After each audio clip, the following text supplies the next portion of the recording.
رحم اللہ من قرأ الفاتحہ.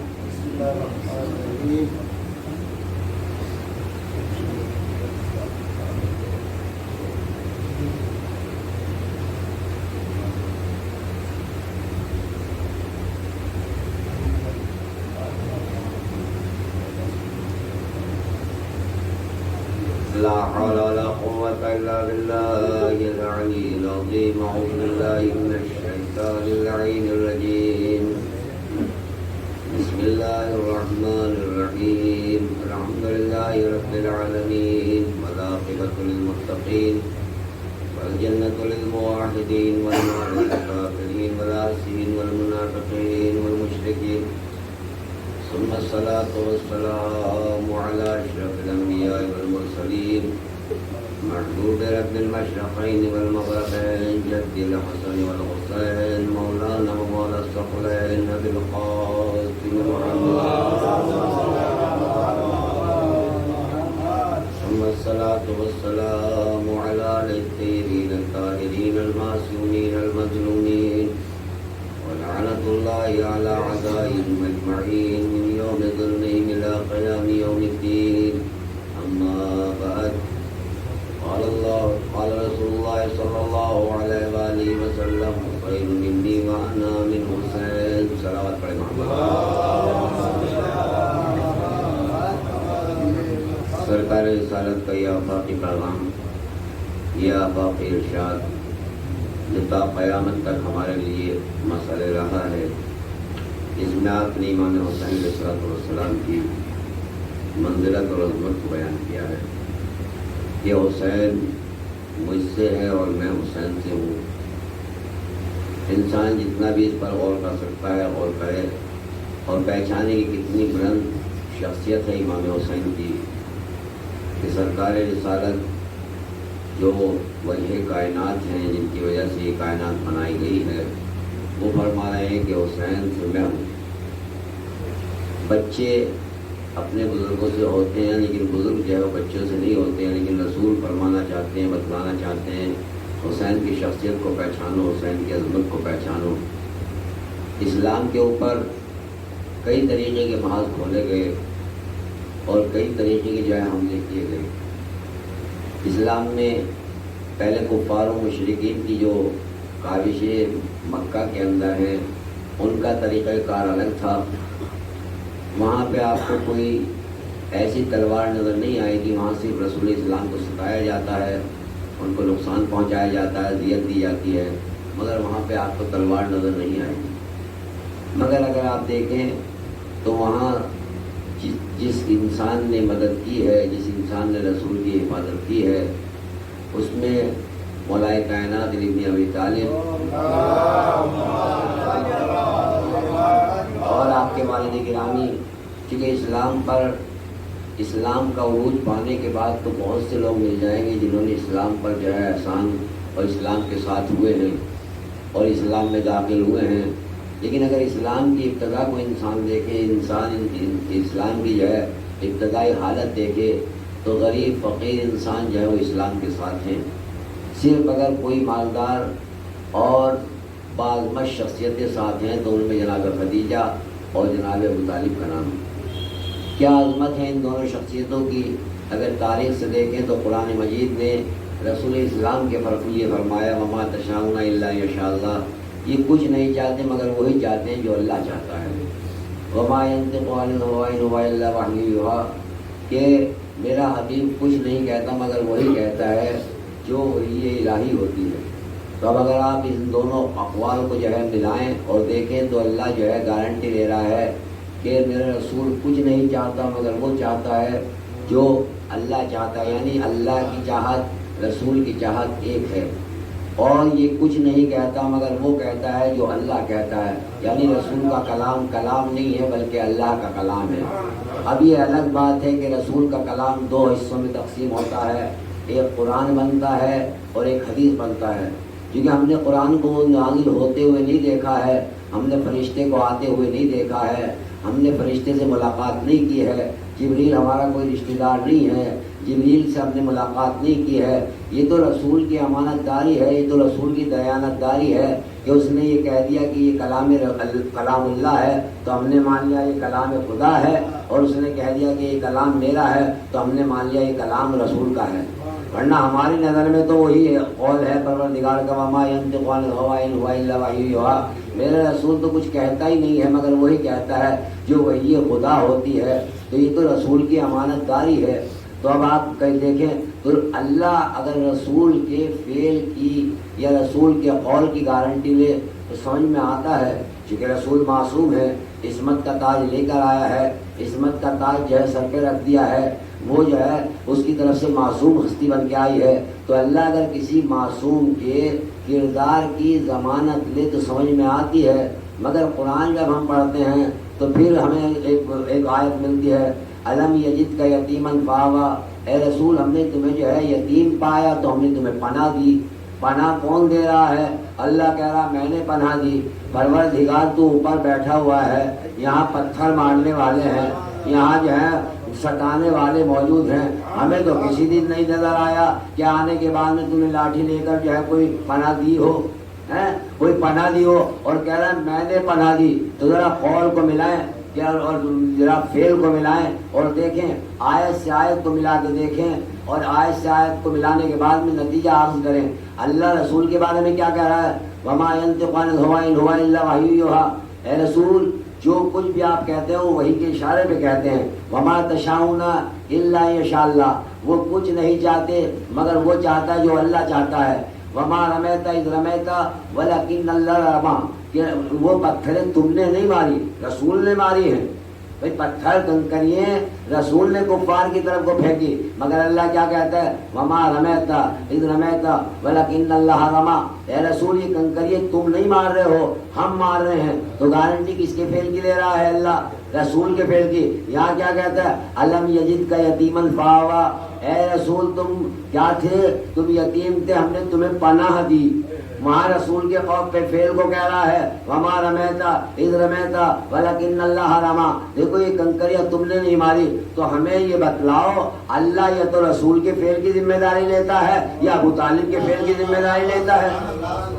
بھائی یہی تو ہے نہیں کہ اللہ کیا کہہ رہا ہے؟ الم یجد کا یتیمن فآویٰ، اے رسول ہم نے تمہیں یتیم پایا تو ہم نے تمہیں پناہ دی۔ پناہ دے ابو طالب، بال لٹوائے ابو طالب، جان لگائے ابو طالب، اللہ کہ میں نے پناہ دی۔ ووجدک عائلا فاغنی، اور دیکھو اے رسول ہم نے تمہیں جو ہے مطلب غریب پایا۔ اچھا کوئی انسان کسی سے محبت کرتا ہے، کسی سے پیار کرتا ہے، آپ کو مجھ سے محبت ہے، مجھے آپ سے محبت ہے، مجھے مولانا طیب صاحب سے محبت ہے، طیب صاحب کو مجھ سے محبت ہے ہی نہیں، تو میں ان کے عیب کو چھپاؤں گا، یہ میرے عیب کو چھپائیں گے؟ محبت تو اسی چیز کا نام ہے۔ غربت جو ہے ہنر ہے، بھائی غربت ہنر ہے یا عیب ہے؟ نہیں۔ اب آپ سوچیں اللہ جو ہے اس وقت کے حالات بیان کر رہا ہے۔ اچھا کسی نے بھی مدد کی تھی، اپنے بات کو رہنے دیتا تو تیری بات یہ اونچی ہو جاتی پروردگار کہ تو نے ہی مدد کی ہے، مگر نہیں، مسلمانوں کو، عالم اسلام کو، امتوں کو سمجھانا چاہتا ہے دیکھو تو صحیح، اپنے ایمان کو تولو تو صحیح، اپنے زبانوں کو دیکھو تو صحیح، تمہاری زبانوں سے نکلتا کیا ہے؟ تمہارا عمل وہ ہے، تمہارا کردار وہ ہے۔ اللہ ضمانت تو کیا لے گا؟ تمہارے گھر والے ضمانت لینے کو تیار نہیں ہے۔ بھائی تمہارے گھر والے تمہارے کردار کی ضمانت لینے کو تیار نہیں ہے، تمہارا بھائی تمہارے کردار کی، باپ بیٹے کی ضمانت لینے کو تیار نہیں ہے، مگر اللہ جو ہے ابو طالب کے فعل کی ضمانت لے رہا ہے، جناب خدیجہ کے فعل کی ضمانت لے رہا ہے۔ تو جن کے افعال کی ضمانت پروردگار لے تو کیا وہ انسان جو ہے کافر ہوگا؟ صلوات پڑھے محمد و آل محمد۔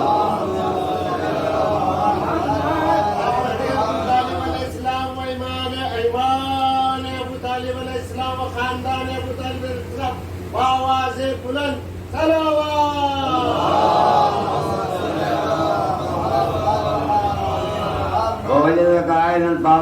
دیکھو ہم نے تمہیں غریب پایا تو ہم نے تمہیں مالدار بنایا۔ مالدار کس نے بنایا؟ کس کا مال خرچ ہوا؟ کس نے مال صرف کیا؟ کس نے مال لٹایا؟ کس کا مال تھا جو اسلام کو جو ہے غربت کو کر رہا تھا؟ خدا کی قسم بہت سی عورتیں آئی نبی کی زندگی میں، بہت سی شادیاں ہوئی نبی کی زندگی میں، نبی سے زیادہ تو امت میں کسی کو حق بھی نہیں ہے شادی کرنے کا، مگر خدا کی قسم جتنا تذکرہ رسول اپنی بیوی خدیجہ کا کرتے ہیں کسی کا نہیں کرتے ہیں. یا رسول اللہ یہ کیا ہو گیا؟ ایک سے ایک حسین اور خوبصورت بیوی آپ کی زندگی میں آئی، ایک سے اچھی زندگی میں آپ کی زوجہ آئی، اور اس کے لیے تو مسلمان کہتا ہے کہ یہ 40 سال کی تھی، بڑھیا تھی، نہ مطلب یہ کہتے ہیں نہیں کہتے ہیں کہ رسول سے 15 سال بڑی، آپ ان کا تذکرہ کیوں کر رہے ہیں؟ ہر جگہ تذکرہ، ہر لمحہ تذکرہ.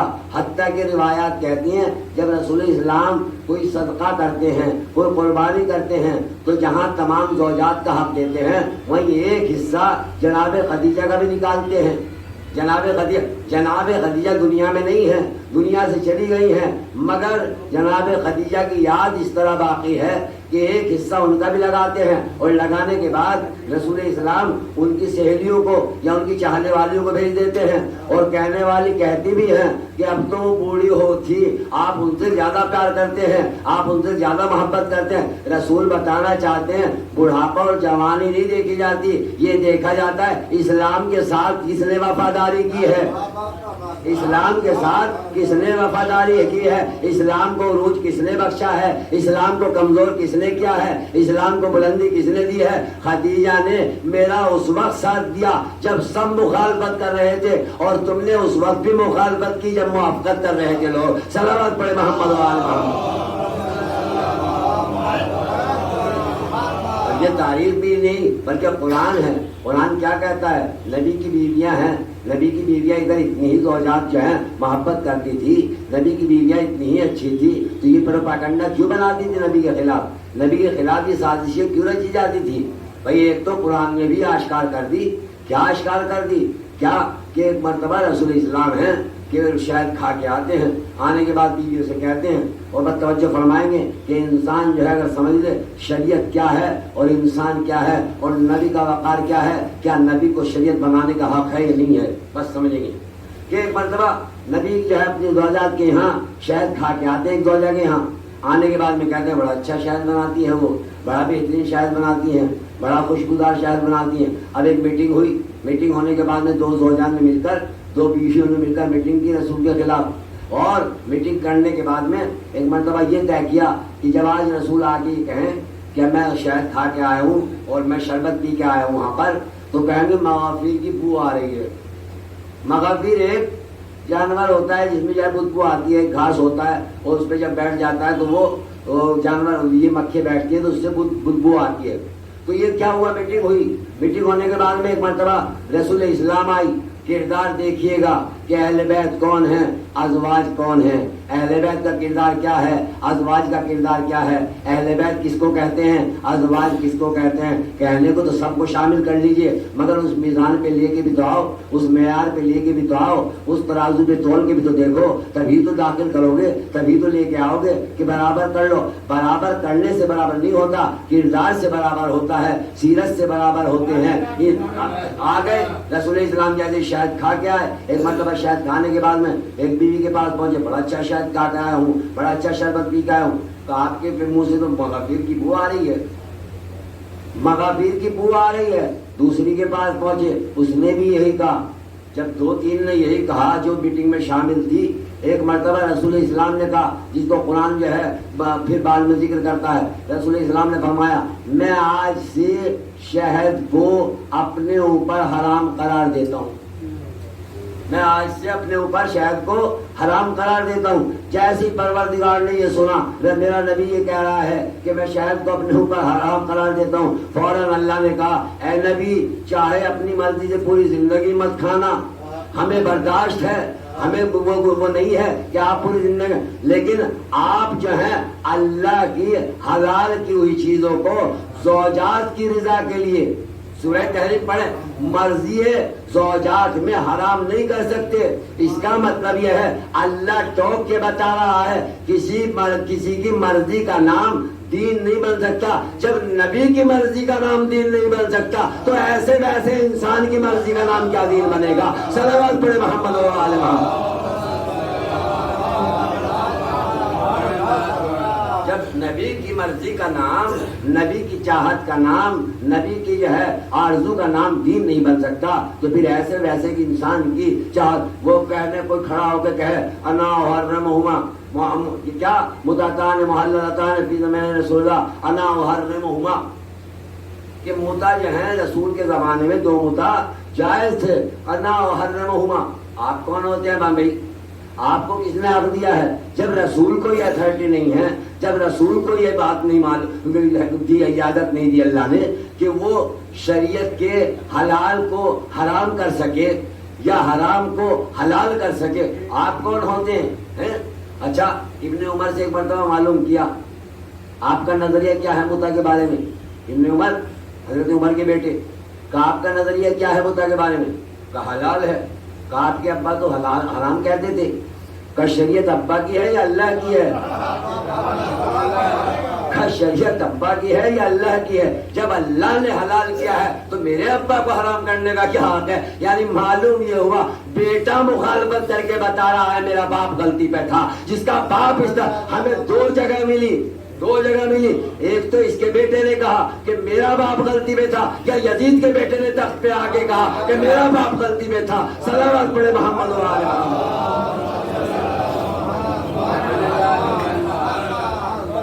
تو یہ کیا ہے؟ لہذا شریعت پہ جب انسان جو ہے، جب یہ کون سا اس وقت جو ہے ایک پروپیگنڈا بنایا گیا، کہا یہ بڑوں کی بات نہیں مانیں گے، لہٰذا ان کے پیچھے بچوں کو لگا دیا جائے۔ کس کے پیچھے؟ مکہ کی بات کر رہا ہوں۔ مکہ میں کس طرح حملے کیے گئے، مکہ کی جنگ الگ ہے، مدینے کی جنگ الگ ہے۔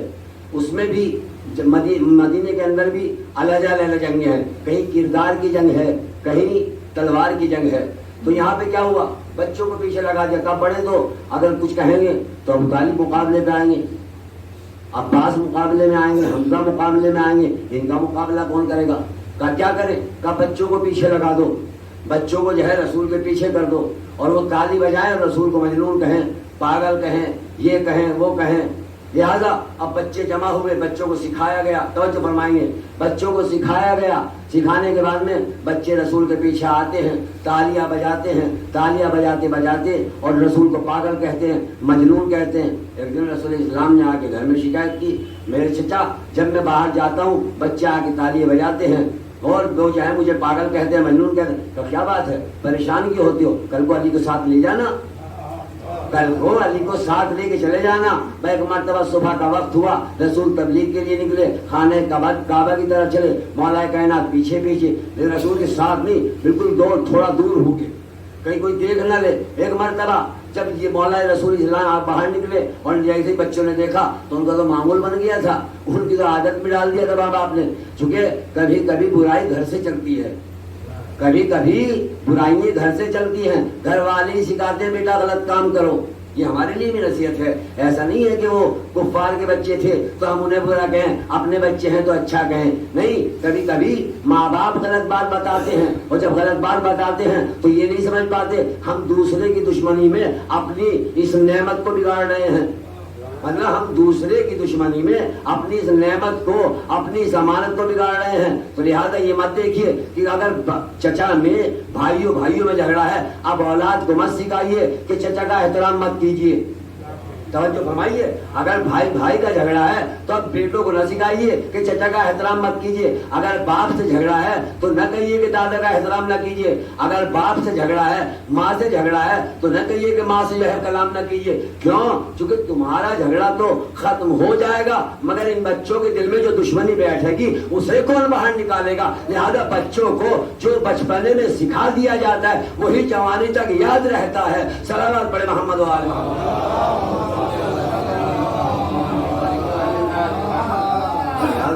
بچوں کو اس طریقے کی تربیت، لہٰذا مولا کائنات چلے، اب یہ جو ہے بچہ ہے، انہوں نے تالی بجانا شروع کی، رسول کو پاگل جگانا شروع کیا۔ مولا کائنات نے دیکھا کسی کا ہاتھ پکڑا، کسی کی ٹانگ پکڑی، اب کسی کا ہاتھ ٹوٹا، کسی کا پیر ٹوٹا، اب یہ گئے رات کو روتے ہوئے، 40-50 بچے اکیلے رہی، سب کی حالت خراب۔ گھر جانے کے بعد میں ایک مرتبہ باپ نے دیکھا کسی کی آنکھ پھوٹی ہوئی ہے، کسی کا ہاتھ ٹوٹا ہوا ہے۔ کہا کیا ہوا؟ کیا رسول نے مارا؟ کہا نہیں رسول نے تو نہیں مارا۔ کہا پھر کس نے مارا؟ کہا ابو طالب کے لال نے، ابو طالب کے لال نے۔ کہا تو اکیلا گیا تھا؟ کہا نہیں اکیلا تو نہیں گیا تھا۔ کہا کتنے تھے؟ کہا 40-50۔ کہا 40-50 پہ اکیلا؟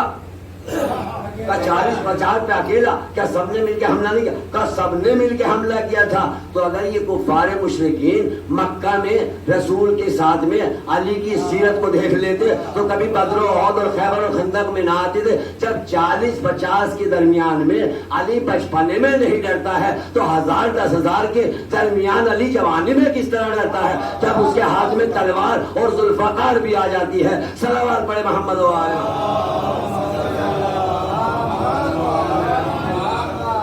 جب بچپنے میں علی ان سے نہیں، اچھا فرشتوں نے ایک اعتراض کیا تھا خلافت کے وقت، کیا ایسے کو خلیفہ بنائے گا جو خودریزی کرے، جو فساد برپا کرے، جو خون بہائے؟ یاد ہے نا آپ کو کل جو میں نے ذکر کیا تھوڑا سا؟ تو لہٰذا اللہ نے کیا کہا، انی اعلم ما لا تعلمون، جو میں جانتا ہوں تم نہیں جانتے۔ اور یہ کیا کہ انہوں نے سرنڈر کر دیا۔ تو یہ فرشتے کیا کہنا چاہتے ہیں؟ یعنی خلیفہ جو ہو وہ خون نہ بہائے، خون نہ بہائے، فساد نہ کرے۔ اگر فسادی ہوگا تو خلیفہ نہیں ہوگا، خون بہائے گا تو خلیفہ نہیں ہوگا۔ یہ کس نے کہا ہے؟ یہ فرشتے نے کہا ہے، ان فرشتوں نے جو اس کی بارگاہ میں رہتے ہیں، جو اس کی عبادت کا توجہ فرمائیں گے۔ میں آپ کو ایک نتیجے میں لے آنا چاہتا ہوں۔ کس نے کہا؟ فرشتوں نے۔ کس سے کہا؟ پروردگار سے۔ دیکھو وہ فسادی نہ ہو، وہ خوریز کرنے والا نہ ہو۔ اچھا خوریزی کرنے والا نہ ہو ٹھیک ہے، فسادی نہ ہو ٹھیک ہے، جنگ کرنے والا نہ ہو ٹھیک ہے، تمہیں یہ اپنی بات یاد رکھنی ہوگی، تمہیں یہ اپنی بات یاد رکھنی ہوگی اور اس بات سے ہٹ مت جانا۔ بھائی تمہارے درمیان میں ایک ایسی شخصیت ہو کہ جو فساد کرے یا خون بہائے تو اس کو جو ہے تم ساتھ مت دینا۔ مگر ہم نے دیکھا، کیا دیکھا؟ ایک جنگ میں علی کی تلوار ٹوٹ گئی، ایک جنگ میں علی کی تلوار ٹوٹ گئی تو وہی فرشتہ جو کل اعتراض کر رہا تھا، دیکھو خون بہانے والا نہ ہو، خون جو ہے چلانے، تلوار چلانے والا نہ ہو، اسی کے ذریعے وہ فرشتہ تلوار لے کر آیا اور لا کے علی کے ہاتھ میں دے دی، لا کے علی کے ہاتھ میں دے دی۔ یہ آج کیا ہوا؟ کل تو کہہ رہا تھا خون چل کرنے والا نہ ہو، خونی نہ ہو، فسادی نہ ہو، آج خود ہی تلوار ہے۔ اور صرف تلوار نہیں دی، لانے کے بعد میں قصیدہ پڑھ رہا ہے، لا فتح الا علی، لا سیف الا ذوالفقار۔ یہ فرشتے تجھے کیا ہو گیا؟ کل تو خلافت کے پہلے دن اعتراض کر رہا تھا خون بہانے، کیا تلوار سے علی یہاں پر جو ہے پیاز کاٹیں گے؟ بھائی سبزی تھوڑے کاٹنے کے، جنگ میں لے کے آیا ہے، سر کٹیں گے، جسم کٹیں گے، یہاں کوئی سبزی تھوڑے کٹے گی تلوار سے؟ تلوار کہے کے لیے لایا ہے؟ کہا تلوار چلا رہی۔ میں نے کہا اعتراض تو نے کیا تھا؟ کہا اعتراض اس وقت کیا تھا جب میں نے دیکھا تھا فساد کرنے والا نہ ہو، خون بہان، خون اگر ناحق بہے تو تلوار چلانا حرام ہے۔ اگر علی جیسے کے ہاتھ میں تلوار آ جائے تو پھر تلوار جو ہے کسی ناحق پر نہیں چلتی ہے، بلکہ بے حق پہ تلوار علی کی کسی حقدار پہ نہیں چلتی ہے، بے حق پہ چلتی ہے۔ جہاں بے حق ہوتا ہے تلوار چلانا بھی جائز ہے، خون بہانا بھی جائز ہے۔ صلوات پڑھے محمد و آلہ۔ حق کو پہنچانے کے لیے، حق کو سمجھانے کے لیے، تو لہذا یہ علی کے ہاتھ میں تلوار لا کے دی، اور تلوار لا کے نہیں دی بلکہ قصیدہ بھی پڑھا، لا فتح الا علی، لا سیف الا ذوالفقار۔ یعنی فرشتہ بتانا چاہتا ہے جوان بہت ہوں گے مگر علی جیسا کوئی نہیں ہے، تلواریں بہت ہوں گی مگر ذوالفقار جیسی نہیں ہے۔ تو یہ قصیدہ کس نے پڑھا؟ تو لہذا یہ ہے جناب اس گھرانے کی۔ تو یہ محاذ تھا تلوار کا۔ اب اس کے بعد ایک محاذ اور آتا ہے، وہ کون سا ہے؟ وہ ہے کردار کا محاذ، اور یہ سب سے اہم ہے۔ تلوار چلانے میں ممکن ہے 1000 2000 10,000 50,000 مل جائیں، بہت سے مل جائیں گے، مال غنیمت کے لالچ میں نہ جانے کتنے افراد آپ کو مل جائیں گے، مگر کردار سازی میں صرف وہ ساتھ آئے گا جس کا کردار ہو، جس کی سیرت ہو، جس کے پاس کردار ہوگا وہی آ کے ساتھ دے گا، اس کے علاوہ کوئی ساتھ نہیں دے گا۔ رات میں نے آپ کے سامنے خلاصہ بیان کیا تھا وہاں پر مجلس میں کہ جس وقت نصارہ نجران کو دعوت دی ہے اور دعوت دینے کے بعد میں رسول اسلام اپنے ان پنجتن کو لے کے نکلے، تو ایک تاریخ کا چیپٹر ہے کہ رسول اسلام امام حسن کو لے کے نکلے۔ قبلہ صاحب تشریف فرما ہے، پوری ذمہ داری سے کہہ رہا ہوں اور میری تائید فرمائیں گے کہ رسول اسلام کسے لے کے نکلے؟ کسے لے کے نکلے؟ مباہلہ میں جو لے کے آئے ہیں رسول اسلام کسی ساتھ لائے؟ امام حسن، امام حسین، جناب فاطمہ، امام علی اور خود یعنی پنجتن. حکم کیا ہے؟ فَقُلْ تَعَالُوا نَدْعُ أَبْنَانَا وَأَبْنَاءَكُمْ. رسول تم اپنے بیٹے لاؤ، یہ اپنے بیٹے لائیں. تم اپنے بیٹے لاؤ، یہ اپنے بیٹے لائیں. وَأَنفُسَنَا وَنِسَانَا وَنِسَاءَكُمْ. یہ اپنی عورتیں لائیں، تم اپنی عورتیں لاؤ. اور وَأَنفُسَنَا وَأَنفُسَكُمْ. اور تم اپنے نفس لاؤ، یہ اپنے نفس لائیں. ثُمَّ نَتَّخِذُ. پھر بیٹھ کر مباہلہ کریں. وَنَجْعَلُ لَعْنَتَ اللَّهِ عَلَى الْكَاذِبِينَ. اور ہم جو ہے جھوٹوں پر لعنت کریں. رسول کو حکم کیا ہے؟ توجہ. رسول کو حکم کیا ہے؟ اپنے بیٹے لاؤ. رسول لے کسے جا رہے ہیں؟ رسول لے کسے جا رہے ہیں؟ رسول لے کے جا رہے ہیں جناب فاطمہ کے بیٹوں کو. ہے نہیں، کہہ رہے ہیں اپنا نفس لاؤ. لے کے کسے جا رہے ہیں؟ نفس خدا کو. لے کے کسے جا رہے ہیں؟ نفس خدا کو، نفس علی کو نہیں. کیونکہ نفس جو ہے شب ہجرت خرید لیا گیا. اب نفس علی نہیں ہے، نفس خدا ہے. تو کسے لے کے جا رہے ہیں؟ اگر بیٹوں کا حکم دیا تو کیا نبی کے کوئی بیٹا نہیں تھا؟ سوال یہاں ہے کہ کیا نبی کے کوئی بیٹا نہیں تھا؟ سن 7 ہجری میں رسول اسلام نے جب خط لکھے تو خط جو ہے ایران کے مقوش کیا نام ہے اس کا بادشاہ کا، اس کو جو ہے خط لکھا اور اس کو دعوت دی، دعوت اسلام. دعوت اسلام میں اس میں کہا کہ تم یہ اسلام قبول کرو. اس نے خط کو پڑھا اور خط کو پڑھنے کے بعد میں کہا کہ ٹھیک ہے. اور اس نے رسول اسلام کے لیے ہدیہ بھیجا. اور جو ان کے ساتھ میں جو خط لے کے گئے تھے صحابہ کرام 2-3 ان کو بھی انعام سے نوازا. ان کو بھی تحفے توائد کی بہت توجہ فرمائیں گے. ان کو بھی انعام سے نوازا اور رسول اسلام کی خدمت میں بھی تحفے دیے، کچھ گھوڑے، کچھ اونٹ اور ایک عورت، ایک کنیز ماریہ خبتیہ، جناب ماریہ خبتیہ. جناب ماریہ خبتیہ آئی، رسول اسلام نے ان سے جو ہے ازدواج کیا اور یہ ان کی زوجہ ہو گئی. یہ کب آئی؟ سن 7 ہجری میں کے آخر میں. جناب رسول اسلام کے یہاں ان کے بطن سے ایک بیٹا ہوا. رسول اسلام کے یہاں ان کے بطن سے ایک بیٹا ہوا جناب ابراہیم. کس ہجری میں ہوا؟ 8 ہجری. بھائی 7 میں تو آئی ہیں آخر میں. اور پھر شادی ہوئی، نکاح کیا. اس کے بعد جو ہے 8 میں یہ بلکہ 9 میں بھی یہ ولادت ہوئی تھی. اور ولادت ہونے کے بعد میں مباہلہ کا واقعہ جو ہے وہ 9 ہجری کا ہے. اور جناب ابراہیم کی جو مطلب وفات ہوئی ہے وہ سن 10 ہجری میں ہوئی.